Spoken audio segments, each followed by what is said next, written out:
A cidade vive o seu ritmo comum do dia a dia.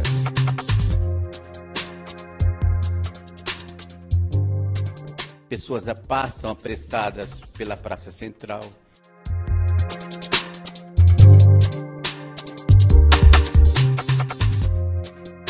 Quem são?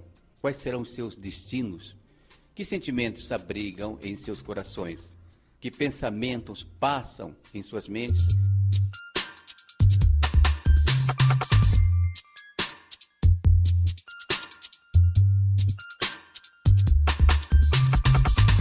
São anônimos, trabalhadores, donas de casa, estudantes. Pode ser eu, pode ser você.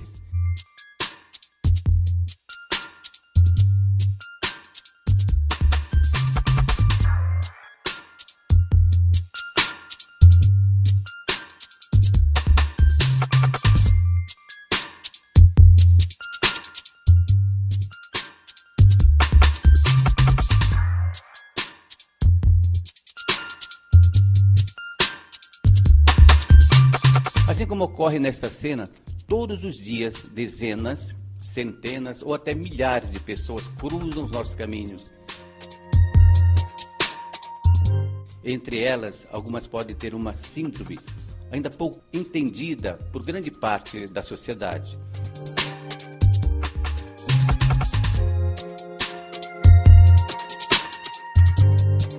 Estamos falando do autismo, uma disfunção global do desenvolvimento, uma alteração que afeta a capacidade da comunicação, da socialização e do comportamento.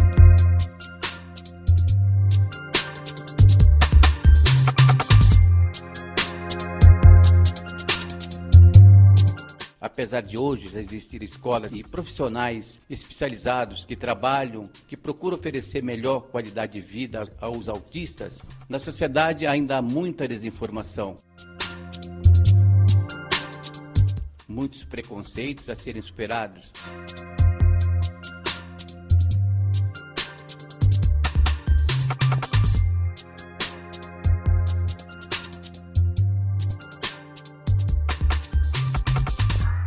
A medicina evolui, mas as causas para essas alterações do comportamento também são controversas.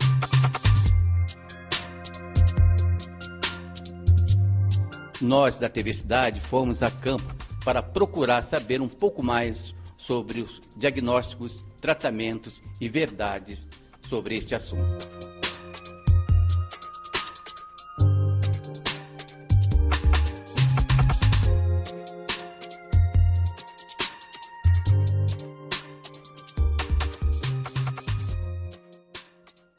Doutora, o que é o autismo? O autismo não é uma doença. É uma característica comportamental que algumas pessoas já nascem com essas características. Não é dependente de alguma coisa adquirida, porque é uma família. Porque antigamente se acreditava que o fato da família não amar ou não dar atenção à criança poderia torná-la isolada do mundo e se esconder dentro de si própria, né? Esse era o pensamento que tinha. Hoje em dia a gente tem certeza absoluta que é um aspecto genético, determinado já na genética da pessoa, e tem características, já na criança bem pequenininha, bem jovenzinha, a gente já percebe algumas dessas características. Obviamente que elas podem se acentuar ou minimizar, dependendo do meio ambiente em que ela está vivendo. Com o jovem Lucas não foi diferente. Quando ele tinha 2 anos de idade, a família começou a identificar algumas alterações no comportamento. E foi então que começaram a procurar os profissionais. Nós começamos a perceber algumas alterações no comportamento dele. Foi onde nós começamos a ir na pediatra, entendeu? E ela deu realmente algumas informações dizendo o seguinte: olha, o Lucas parece que tem problema de audição. Além da deficiência na audição, outras também acarretam a vida de um portador de autismo, entre elas a dificuldade de comunicação e socialização. Mas a boa convivência com a família ajuda muito no desenvolvimento. Dona Maria, mãe do Lucas, fala que a relação entre eles é ótimo, é excelente, normal. Só não comunica, mas tem um nível de receptividade muito perfeito. Automaticamente, tudo que você fala com ele, ele entende. Pode talvez não dar uma resposta de imediato, mas Ele vai processar essa pergunta e depois vai te dar uma resposta. A doutora em autismo Lilian foi quem descobriu que o Lucas é autista e fala da importância da convivência familiar e seu trabalho com o paciente junto com os pais. É fundamental a aceitação da família da condição dessa criança. Eu tenho batalhado há algum tempo para que os pais participem do processo de intervenção. Eu trabalho com as crianças pequenas e eu sempre quero os pais dentro da sala de atendimento, principalmente no começo, quando a gente está organizando um pouco a vida dessa criança no desenvolvimento dela, de todas as áreas. Então os pais ficam, eles vão vendo como que a gente faz, como que a gente trata essa criança, como que a gente vai, na verdade, traduzindo essa criança para os pais, para eles poderem entender que filho é esse que eles têm. Quais são as competências que essa criança apresenta, quais são os limites também que essa criança apresenta, porque são esses pais que vão transmitir isso para as várias instâncias sociais. Com 2 anos nós já percebemos, né? A gente levamos ele no médico, e o médico, né, na época, constatou, né, que ele era autista. E ele fazia muitos gestos repetitivos quando era pequeno. Ele gostava de ficar virando tampas, né, de vasilha. Ele gostava de girar muitas coisas. Ele teve uma certa dificuldade também assim, no desenvolvimento, na coordenação motora dele. E a gente foi percebendo essas coisas nele, né?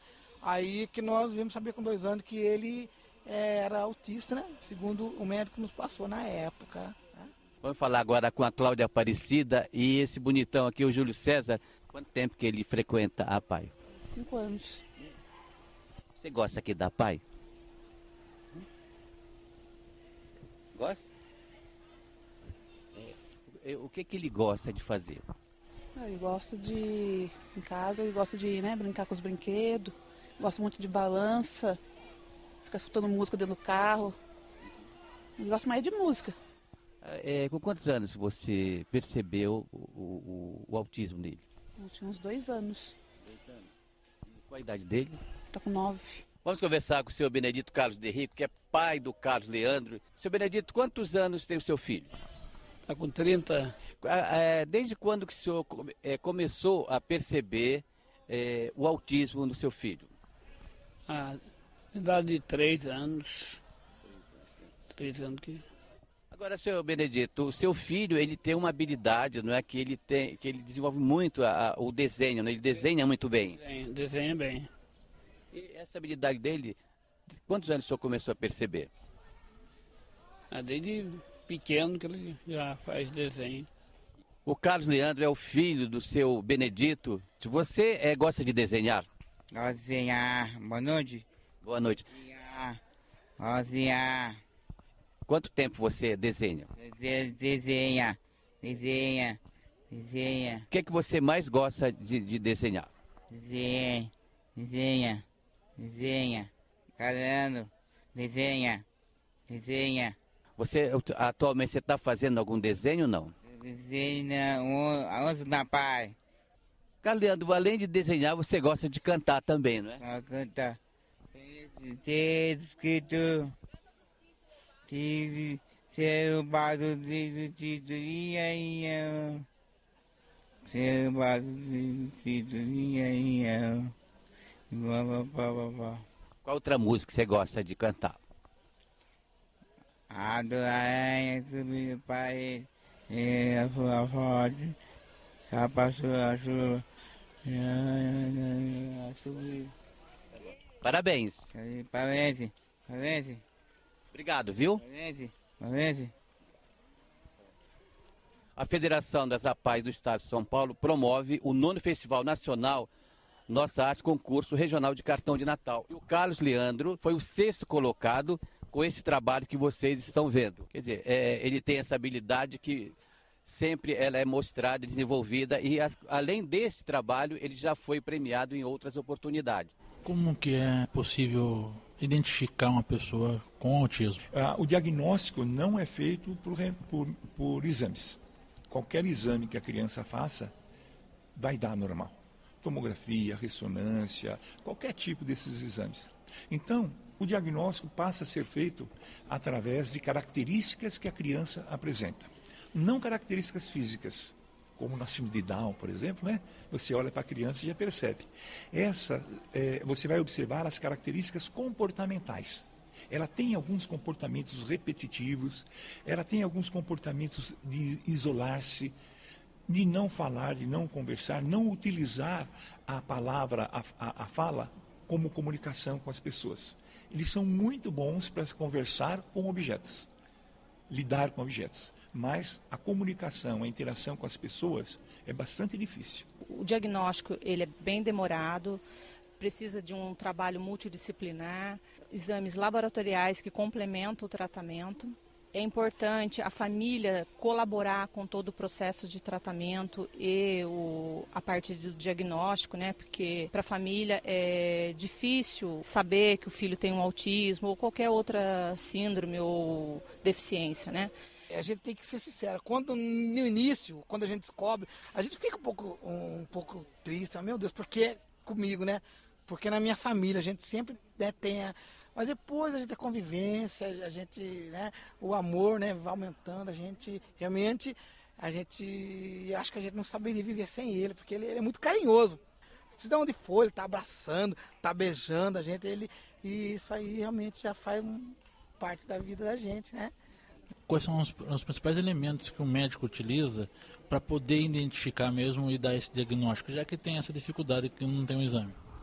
Então, nós médicos fomos roubar dos psicólogos e dos psiquiatras uma condição especial para o diagnóstico, que é ver uma estatística de características que as pessoas apresentam. Então, para eu chegar num certo diagnóstico, eu tenho que observar uma série de características e pontuá-las.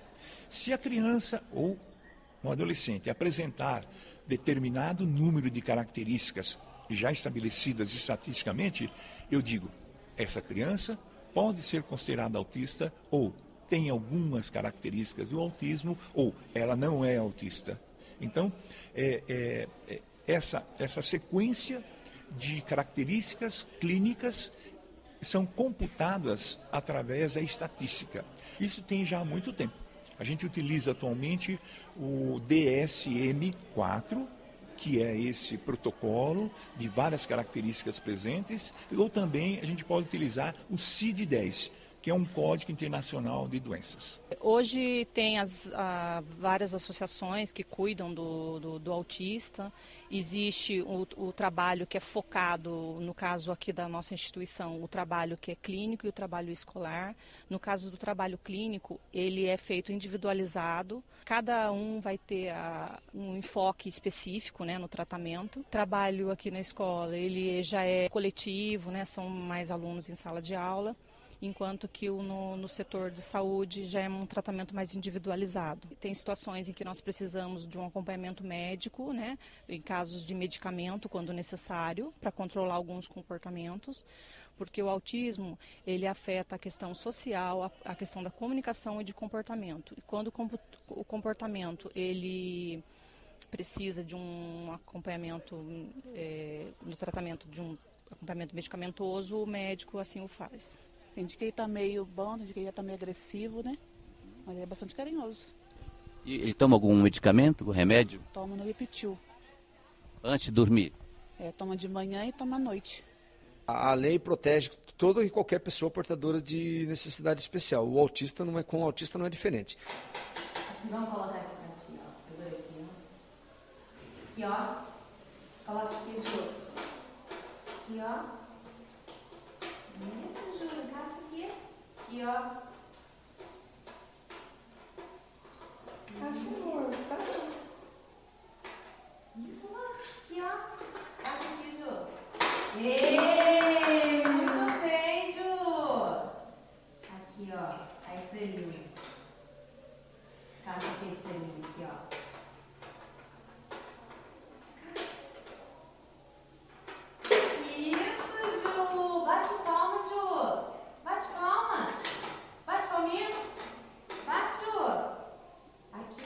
O diagnóstico precoce tem sido o nosso grande aliado. Quanto mais cedo as crianças forem diagnosticadas, mais possibilidade a gente tem de trabalho com eles. Então, informações a respeito dos sintomas do autismo, informações em todas as vias de comunicação. Isso é importante para os pais poderem fazer buscas, né, dos profissionais adequados, neuropediatras, psicólogos, fonoaudiólogos, e começarem um trabalho desde pequenininhos com essas crianças. Se isso acontecer, a possibilidade da criança ser funcional quando for adulta e ter o seu lugar de direito na sociedade vai ficar muito maior. E o trabalho do clínico também vai ficando mais facilitado, porque mais condições a gente tem de deixar essa criança bem cognitivamente, emocionalmente e com um nível comportamental adequado para ser melhor aceita, ou mais bem aceita dentro da sociedade. Cada um traz um histórico de vida diferente.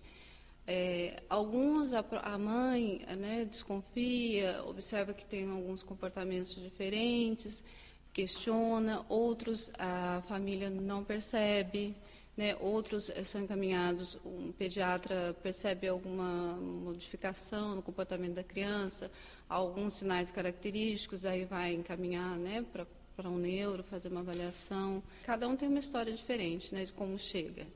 Mas, normalmente, alguns casos a própria mãe observa, né? Principalmente se ela já tem outros filhos, ela vai observar que o desenvolvimento dele e as características que essa criança apresenta são diferentes do irmãozinho mais velho. Então, isso já leva a um questionamento. Então, é dessa forma, é a observação mesmo.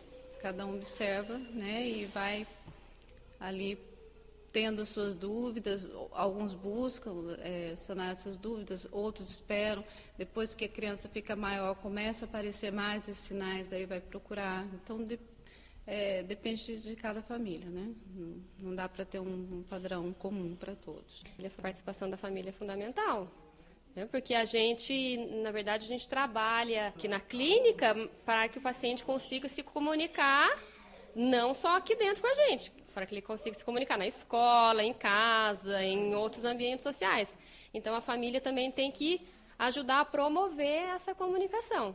Inclusive, há uma lei recente que protege o autista na sua integralidade, principalmente na questão da educação inclusiva. Agora nós temos uma lei específica para autista, que é a Lei Berenice Piana, que entrou em vigor dia 27 de dezembro de 2012. Abrange principalmente as crianças com autismo e a proteção dessa criança na escola mesmo. Tem um parágrafo único, né, que inclui o tutor, que é o acompanhante pedagógico, para essas crianças. Ele é determinado, designado pela escola. Isso é uma obrigação da escola. Sim, ele é um funcionário da escola. Tem algumas escolas que ainda não se adaptaram com essa lei, né? Então, eles ainda estão se organizando com essa questão. Seria, né, melhor proveito para essa criança, né, e para a escola, se ele tivesse educação especial ou psicopedagogia. Porque ele precisa ter fundamentação teórica, né, para poder lidar com essa criança. Depende do grau do autista, né? Ele pode sim estar incluído na escola. É um direito dele. A escola pode entrar com algum recurso se ele tiver condições de executar as atividades sozinho.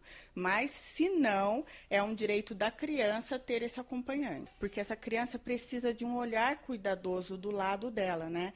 Para executar as atividades, porque a proposta é feita pela escola e pela professora. Mas, na hora de executar, ela precisa de um auxílio pode ser um auxílio físico, uma adaptação do material, auxílio de jogos. Se ele tiver alguém que colabore para a aprendizagem dele, ele faz com que ele se sinta parte desse grupo. As escolas, elas têm que perceber que essas crianças, elas não vieram assim como um desafio negativo, mas elas vieram para trazer coisas boas, né? Aprendizagem. E a gente sabe também que existem casos de autistas que há uma certa necessidade de adaptação na escola regular. Mas a gente entende que a nova lei, ela tira qualquer dúvida da importância desse cuidado sistêmico e integralizado para a pessoa portadora de autismo. Doutor, o Estado ele garante o tratamento adequado, estabelecimentos públicos e privados específicos para a patologia que elas possuem? Infelizmente, ainda não. Nós precisamos melhorar isso. Para isso, nós temos que contar com a cobrança da comunidade, com a ajuda da imprensa e com a luta de todos os órgãos, no sentido de cobrar políticas públicas inclusivas e integradoras desse jovem na comunidade. E aí significa acesso à educação, atendimento especializado na área da saúde, cuidados especiais do atendimento especializado individual, Mas para isso nós precisamos denunciar as ocorrências de abuso ou da falta de atendimento para a gente poder cobrá-las. Também se estende ao tratamento dentário. Também, sim, o atendimento tem que ser em geral. 1 em cada 110 crianças no mundo sofre de autismo. Nos Estados Unidos, os índices são mais expressivos. A síndrome atinge 1 em cada 88 crianças nascidas naquele país. Já no Brasil, os estudos são raros, mas uma pesquisa piloto realizada pelo psiquiatra da infância Marcos Mercadante na cidade de Atibaia, no interior de São Paulo, revela que o transtorno afeta 1 em cada 368 crianças entre 7 e 12 anos de idade. Outros estudos estão sendo realizados no país. De acordo com a Organização das Nações Unidas, cerca de 70 milhões de pessoas em todo o mundo podem ser atingidas pelo autismo.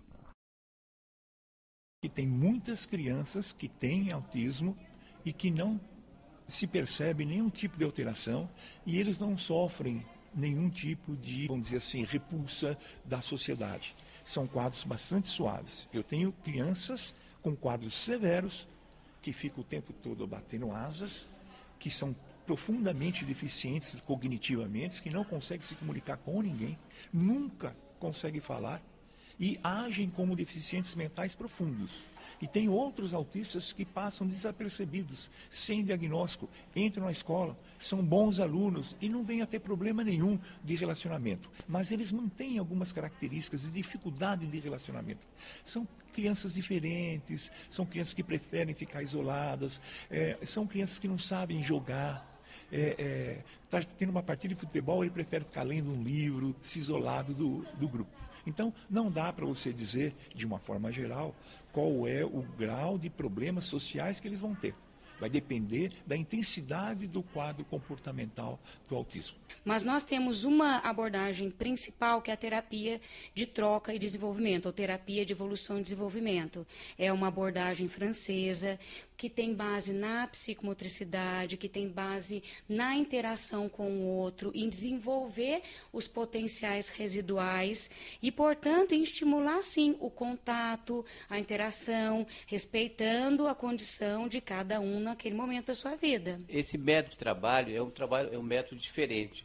E os resultados têm sido favoráveis?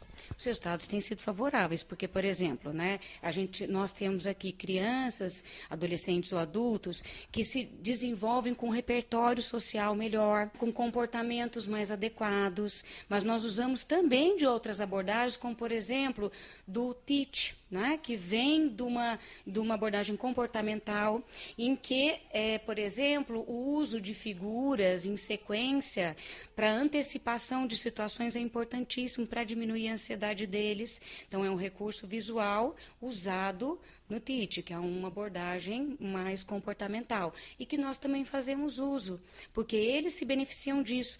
Por exemplo, tem um quadro com a rotina dos atendimentos de cada criança, então ela olha e ela sabe que atendimento que ela vai ter depois, adolescente ou adulto.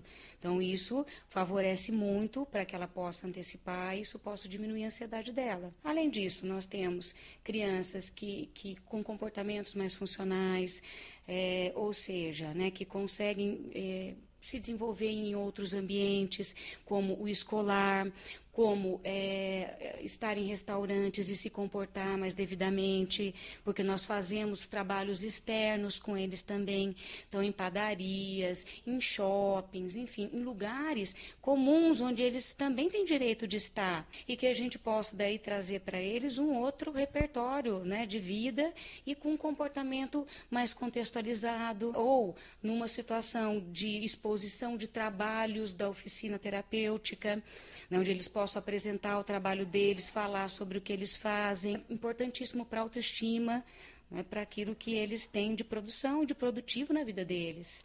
Muitas pesquisas e muitos trabalhos têm sido realizados na área. Eu acredito que o autista, devido à diversidade de comportamentos que eles apresentam, fica difícil fechar-se um diagnóstico assim, que eles não aprendem. Porque o autista, ele é bem assim, ele copia muito o comportamento dos outros. Então, quanto mais você proporcionar a ele essa questão da sociabilização, facilita a vida desse aluno. Se você sempre está ali, dando beijo, estendendo a mão, dando um bom dia, ensinando como é feito isso, ele passa a copiar esse seu comportamento. Então, crianças que não são incentivadas, autistas que não são motivados a isso, eles acabam perdendo. Então, o ganho nessa parte de apresentar, e é um aprendizado não auditivo, diferente das outras crianças que aprendem ouvindo. Então, dê um bom dia, fala oi, a mamãe. Eles não aprendem ouvindo, eles aprendem vendo. Eles têm uma imagem fotográfica, eles aprendem olhando aquilo que eles estão presenciando naquele momento. Então, eles copiam aquele tipo de comportamento. Então, a parte comportamental do autista é muito importante ser trabalhada nesse sentido. Quanto mais você ensina, quanto mais você trabalha esse lado, mais ele se desenvolve. A cura para o autista, difícil de ser falada, mas os ganhos são muitos. São muitos. Foi assim que Lucas conseguiu se desenvolver. Seus quadros expostos são reflexos da capacidade adquirida em uma das várias oficinas que participa semanalmente. O Lucas, na clínica da Synapse, foi muito bem trabalhado em parte de oficinas. E nesse estágio que foi trabalhado com ele, de acordo com o programa da Synapse, o que aconteceu? A queda dele fez papel reciclado, bijuteria, até massagem, ecoterapia, fez tudo. Mas a pintura realmente chama mais a atenção dele. Ele se identifica mais. A hora que ele está pintando, pode cair um prédio do lado dele que não está nem aí. Ele quer terminar a pintura dele. Então, hoje, o Lucas, nos quadros dele, já está tendo mais uma identidade própria dele. Ele está naquela fase de copismo, mas ele copia o exemplo. Agora, esse exemplo vai sair do gosto dele. Lucas fala pouco devido ao autismo, mas consegue demonstrar sua felicidade ao ver o resultado de seus trabalhos. Você gosta mesmo de pintar? Sim. E qual que é a cor que você mais gosta? Azul. Lucas, você está gostando da exposição? Gostando. De quem que é essa exposição? Lucas. Para a mãe do artista, o amor é o maior segredo do sucesso. Tem que acreditar muito nele, em Deus e muito amor, né? Porque se não tiver amor, você não consegue nada. A gente tem que ter paciência, tem que ter o respeito, tem que aprender a respeitar o limite, a vontade, procurar conhecer também os limites de cada um deles, né? E a gente buscar em cima disso, está desenvolvendo todo o conteúdo, né? Eu acho que para trabalhar mesmo com o autista, a primeira coisa que a gente precisa estar vendo é o vínculo, né? Que o aluno cria com o professor e o trabalho que você vai desenvolvendo na sala, correndo atrás de recursos. E com isso a gente vai conseguindo, tendo isso com ele, esse contato maior. Ele também já vai criando com você um vínculo muito grande. Eu acho que isso é muito importante. A gente tem que observar muito a facilidade com que o aluno aceita, né? O contato, em primeiro lugar, o contato físico, que ele tem essa dificuldade, né, de socialização. Depois a gente vai tentando elaborar a atividade de acordo com a curiosidade do aluno, com o que ele gosta. No primeiro momento a gente parte disso, né? Buscar o que ele gosta, o que ele interage. No caso, um aluno específico, no início, quando ele veio, ele não aceitava sala de aula. Então, foi muito difícil trabalhar dentro da sala de aula. Eu precisei iniciar primeiro com ele a interação fora.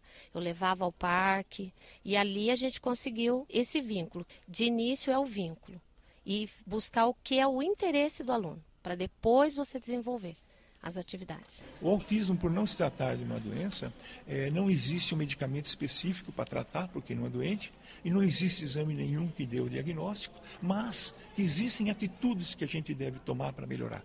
Às vezes, eu, como médico, utilizo medicações, porque essas crianças, por não serem aceitas, às vezes, elas podem ter uma baixa autoestima, podem ser agressivas, elas podem ter comportamentos de birra muito extremos. Eu sou obrigado a usar medicação. Mas não é medicação para autismo, mas sim pelos efeitos do meio ambiente que estão atrapalhando o convívio dela. Ela pode se tornar altamente agressiva. Eu preciso medicar para diminuir esse tipo de comprometimento. Então existe todo um trabalho da parte de psicologia, terapia ocupacional, fonoaudiologia, psicomotricidade, psicopedagogia, todas essas profissões lidando e trabalhando com essa criança para que ela tenha um bom contato e relacionamento com pessoas. Assim como ela é boa para mexer com objetos, a gente quer que ela se torne boa para relacionar com as pessoas. O senhor é específico, que perfil de autista o senhor trabalha? Bom, eu, além do trabalho feito aqui na instituição, que é uma instituição de crianças gravemente afetadas ou moderadamente afetadas, eu vou acompanho mais crianças autistas com comprometimento severo, que têm dificuldade de relacionamento, têm dificuldade no aprender, têm dificuldade na comunicação interpessoal. Mas, por outro lado, eu trabalho em consultório particular. Lá eu atendo crianças profundamente afetadas, moderadamente afetadas e algumas que entram no meu consultório por serem meio diferentes e eu percebo que tem características autísticas, mas como eu vejo que não está interferindo com a aquisição de linguagem, com a aquisição escolar, a gente nem diz para a família que se trata de uma criança autista. A gente fala apenas que tem um transtorno no desenvolvimento da comunicação, utilizando uma terminologia mais suave, a fim de não criar um estigma.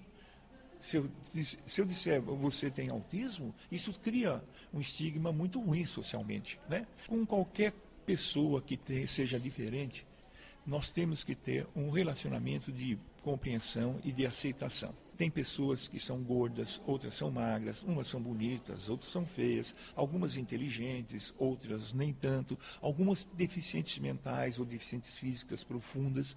E a gente tem que entender que isso faz parte da diversidade humana. Ser diferente é o que é normal. Nenhuma pessoa é igual a outra, nem na impressão digital, nem na íris. Então, a aceitação da diversidade é a coisa mais importante. Compreender que essas crianças, apesar de serem muito diferentes daquilo que a gente está esperando, elas têm direito como qualquer outra criança. Todo mundo tem direito à educação. Toda criança, sendo ela normal ou gravemente afetada, ela tem direito constitucional de estudar na escola mais próxima da casa dela.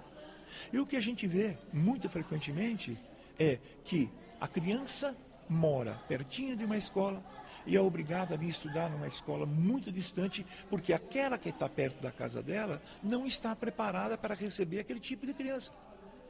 Pois eu digo, então se prepare.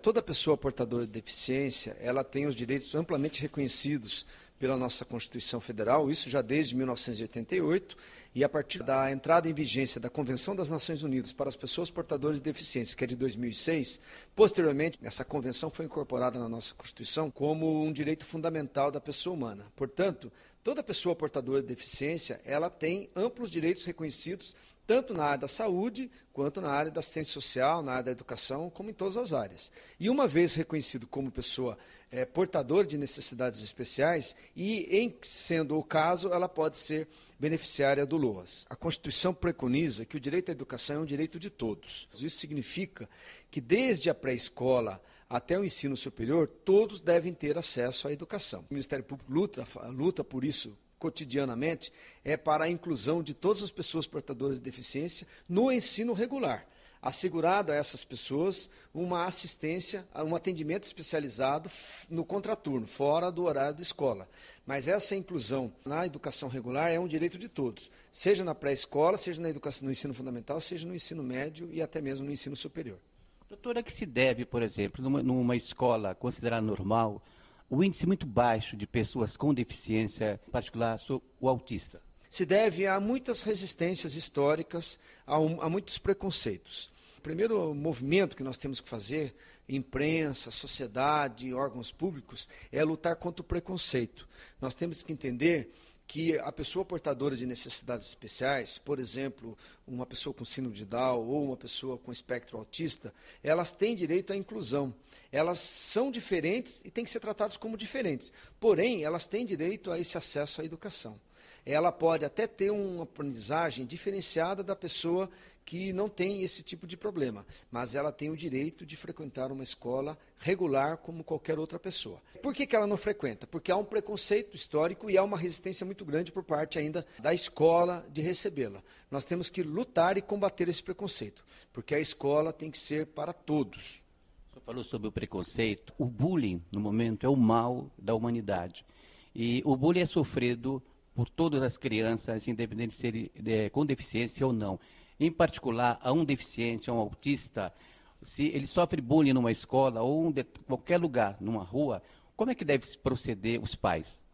Olha, o bullying precisa ser bastante trabalhado com as famílias e com as escolas para evitar a sua ocorrência. Bullying sempre ocorreu, nós temos aí uma cultura de fazer piadas, de provocar o próximo e também uma cultura de preconceito. Assim como nós temos uma cultura construída, nós temos que desconstruir essa cultura. Como que isso tem que ser feito? Isso tem que ser denunciado por pais, tem que ser trabalhado pela escola e trabalhado pelos pais para que situações vexatórias, de constrangimento contra pessoas portadoras de deficiência ou não, que são vítimas de bullying, não ocorram. Com relação à violência sexual, também é outro mal da humanidade. Ela é sempre sofrida por crianças, por adolescentes, em toda a sociedade de uma forma geral. Quando uma criança autista, o fato dela não se comunicar, entendeu? Ela sofrer um abuso sexual, qual seria o procedimento? Abuso sexual daí já é caso de polícia diretamente. Então, daí não é caso de trabalhar a conscientização. Abuso sexual é um crime. Todos os crimes sexuais violentos, e aí no caso, sendo contra criança e adolescente, é crime violento, ele tem que ser penalizado pelo Código Penal. Portanto, o caso é de denunciar à polícia e tomar as providências devidas. Com relação ao direito do transporte do autista. O autista, ele tem o direito de transporte como qualquer outra pessoa, né, em idade escolar. Ele tem o direito de transporte escolar. Esse é um direito que tem que ser estendido a todos. Com relação à prioridade de atendimento. A prioridade de atendimento, ela é tranquila porque ela é prevista no próprio Estatuto da Criança e do Adolescente. Toda criança e adolescente, por si só, já possui o privilégio de ter um atendimento prioritário em relação às demais pessoas. Se for portador de necessidade especial, aí muito mais ainda. Com relação à discriminação, quer seja uma agressão verbal ou uma agressão física, o que se faz em casos discriminatórios? Olha, casos discriminatórios, se for na escola, recomenda-se que haja um trabalho com todos os alunos para que isso não ocorra mais.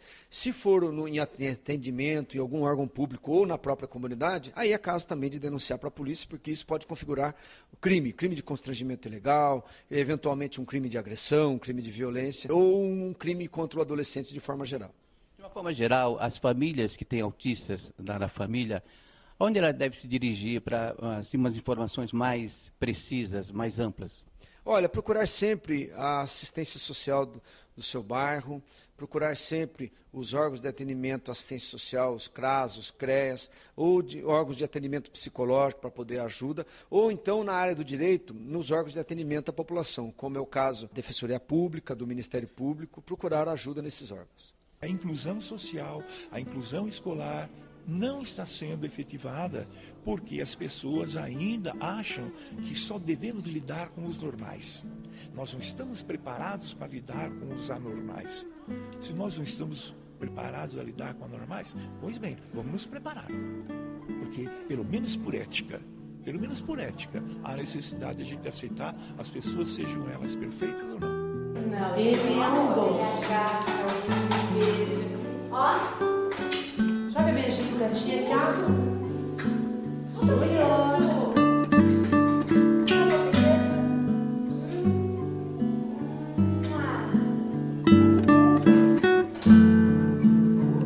A normalidade é muito relativa.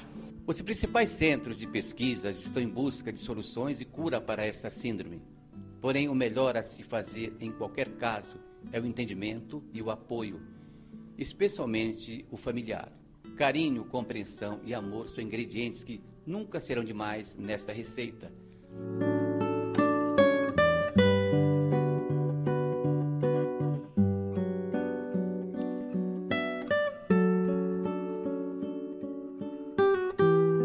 Da sociedade, o autista espera principalmente respeito e tratamento digno. São pessoas como eu, como você, com sonhos, limites e anseios. O que mais querem é saber viver.